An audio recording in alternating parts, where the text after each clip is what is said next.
Sudah, mulai Zal. Assalamualaikum warahmatullahi wabarakatuh. Waalaikumsalam warahmatullahi wabarakatuh. Warahmatullahi wabarakatuh. Sebelumnya mau kelima saya titipkan kepada kelompok 1. Baiklah, kami dari kelompok 2 ingin mempresentasikan hasil kerja kami, yaitu sejarah perkembangan dan paradigma administrasi negara atau publik. Yang isi kelompoknya adalah Adit Irawan, Ahmad Befi, dan Ahmad Iza Fauzan Salman.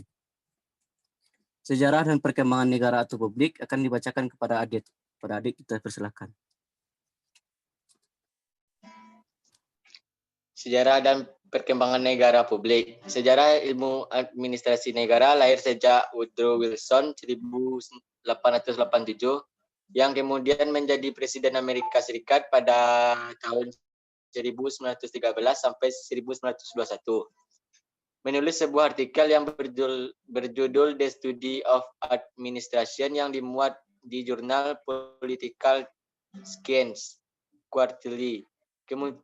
Kemunculan artikel itu sendiri tidak lepas dari kegelisahan Wilson muda akan perlunya perubahan terhadap praktik tata pemerintahan yang terjadi di Amerika Serikat.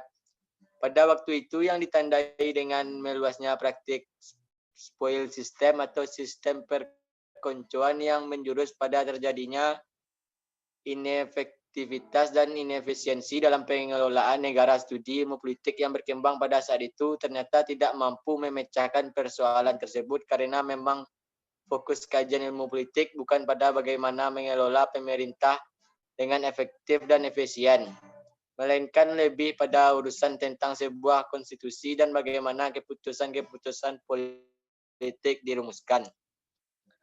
Perkembangan administrasi ortodok, administrasi publik, administrasi negara baru, neo-public management, beyond the neo-public administrasi.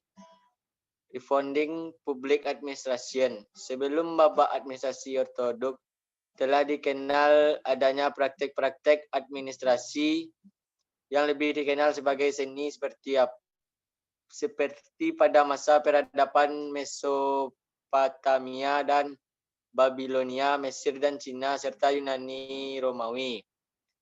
Pada permulaan abad Masehi, perkembangan administrasi berkembang lebih maju. Hal ini tampak dalam praktek-praktek administrasi, manajemen, dan organisasi yang dikembangkan oleh Gereja Roma Katolik.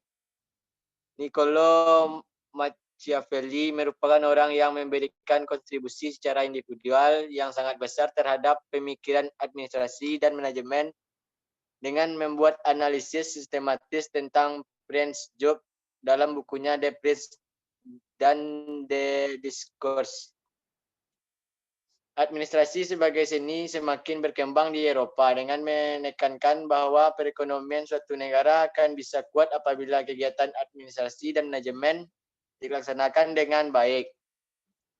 Pemikiran di Eropa yaitu kaum kameralis di Jerman, Prusia, dan Austria, kelompok merkantilis dan Inggris, dan kelompok fisiokratik di Prancis. Mereka percaya bahwa kedudukan negara mengusahakan maksimasi persediaan material. Seiring dengan terjadinya revolusi industri di Eropa, mempunyai dampak dinamik terhadap pemikiran-pemikiran administrasi dari job centered menjadi human centered atau orientasi produktivitas menjadi orientasi pengembangan SDM. Sejarah pertumbuhan administrasi negara. Apa yang dicapai dan diberikan oleh administrasi negara sekarang tidak lepas dari upaya-upaya yang tidak kenal lelah yang dilakukan oleh para peletak dasar dan pembentuk administrasi yang dahulu. Administrasi modern penuh dengan usaha untuk lebih menekankan jabatan publik agar mempersembahkan segala kegiatannya untuk mewujudkan kemakmuran dan melayani kepentingan umum. Karena itu, administrasi negara tidak dipakai administrasi of the public, tetapi sebaliknya adalah administrasi for the public. Ide ini sebenarnya bukanlah baru. Orientasi semacam ini telah dirancang dengan jelas dalam ajaran Konfusius dalam pidato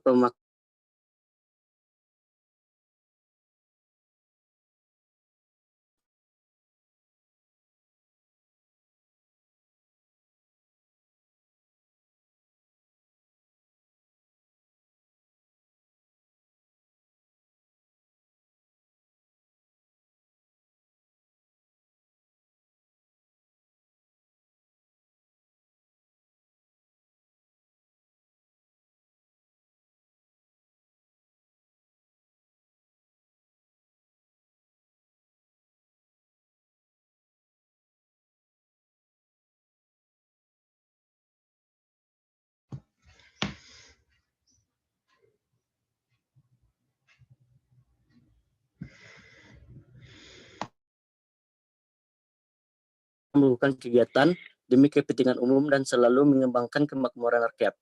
Dengan kata lain, administrasi negara tidak seharusnya mengeruk kantornya korupsi demi kepentingan diri sendiri.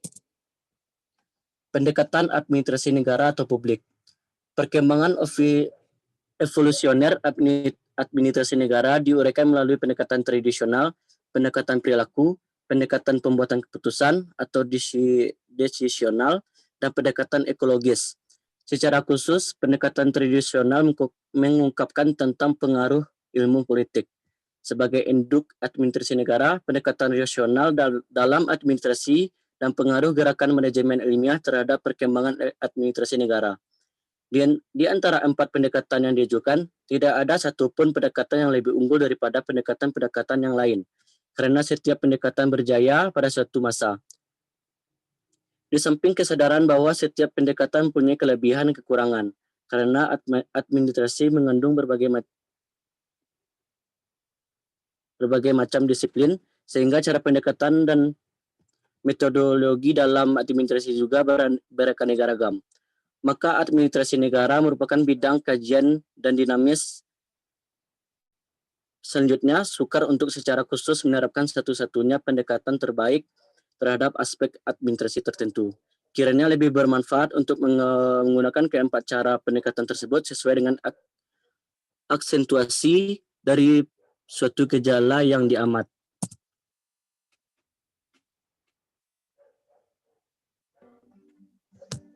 Paradigma ilmu administrasi negara publik. Paradigma 1. Dikotomi politik administrasi pada tahun 1900 sampai 1926. Frank J. Goodenough dan Leonard D. White dalam bukunya Politics and Administrasi menyatakan 2 fungsi pokok dari pemerintah yang berbeda. 1. Fungsi politik yang melahirkan kebijaksanaan atau keinginan negara. 2. Fungsi administrasi yang berhubungan dengan pelaksanaan kebijakan negara. Paradigma 2. Prinsip-prinsip administrasi negara pada tahun 1927 sampai 1937.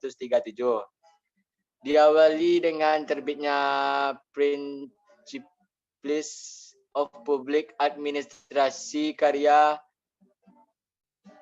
Willoughby. Pada fase ini, administrasi diwarnai oleh berbagai macam kontribusi dari bidang-bidang lain seperti industri dan manajemen. Berbagai bidang inilah yang membawa dampak yang besar pada timbulnya prinsip administrasi. Pada paradigma kedua ini, pengaruh manajemen klasik sangat besar. Tokoh-tokohnya adalah F.W. Taylor yang menuangkan empat prinsip dasar, yaitu perlu mengembangkan ilmu manajemen sejati untuk memperoleh kinerja terbaik, perlu dilakukan proses seleksi pegawai ilmiah agar mereka bisa tanggung jawab dengan kerjanya. Perlu ada pendidikan dan pengembangan pada pegawai secara ilmiah, perlu kerjasama yang intim antara pegawai dan atasan, atau prinsip manajemen ilmiah Taylor. Kemudian disempurnakan oleh Fayol atau POCCCC dan Gulick dan Urweg.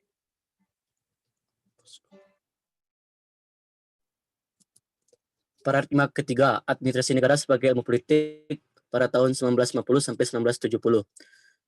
Menurut Herbert Simon, the preferred administration, prinsip manajemen ilmiah, Forskrop, tidak menjelaskan makna publik dari public administration. Menurut Simon bahwa Forskrop tidak menjelaskan apa yang seharusnya dilakukan oleh administrator publik, terutama dalam decision making. Kritik Simon ini kemudian menghidupkan kembali perdebatan dikotomi administrasi dan politik. Kemudian muncullah pendapat Motion Smart Element of Public Administration yang kemudian kembali mempertahankan pemisahan politik dan ekonomi sebagai suatu hal yang tidak realistik dan tidak mungkin. Kesimpulannya secara singkat, dapat dipahami bahwa fase paradigma ini menerapkan suatu usaha untuk menetapkan kembali hubungan konseptual antara administrasi saat itu. Karena hal itulah administrasi pulang kembali menemui induk ilmunya, yaitu ilmu politik.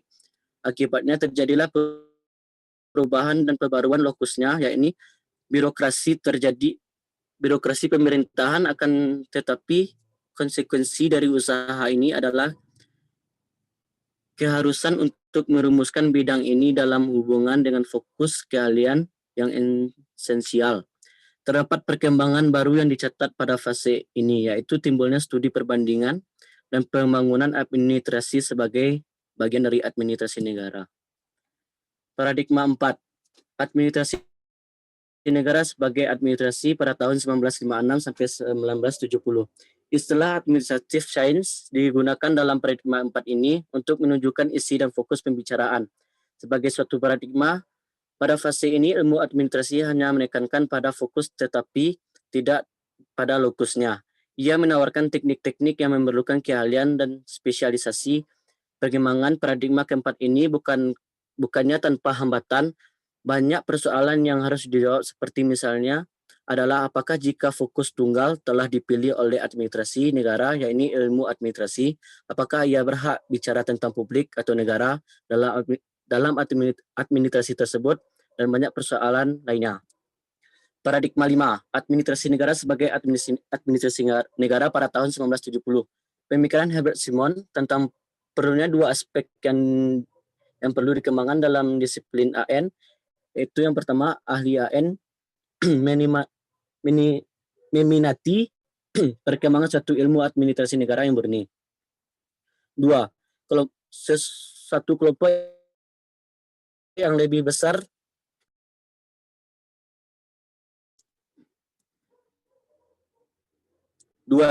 satu kelompok yang lebih besar meminati persoalan-persoalan mengenai kebijaksanaan publik. Lebih dari itu, administrasi negara lebih fokus ranah-ranah ilmu kebijaksanaan atau policy science dan cara pengukuran dari hasil-hasil kebijaksanaannya yang telah dibuat. Aspek perhatian ini dapat dianggap sebagai mata rantai yang menghubungkan antara fokus administrasi negara dengan lokusnya. Fokusnya adalah teori-teori organisasi publik, polis, dan teknik administrasi ataupun manajemen yang sudah maju, sedangkan lokusnya ialah pada birokrasi, pemerintahan, dan persoalan-persoalan masyarakat atau administrasi affairs, public affairs. Sekian hasil presentasi kami, terima kasih. Sebelumnya ada teman-teman yang ingin menanyakan atau kurang jelas, kritikan atau saran? Jangan ada yang bertanya. Kami hanya berdua. Nanti saya panik. Dan saya apalagi yang panik.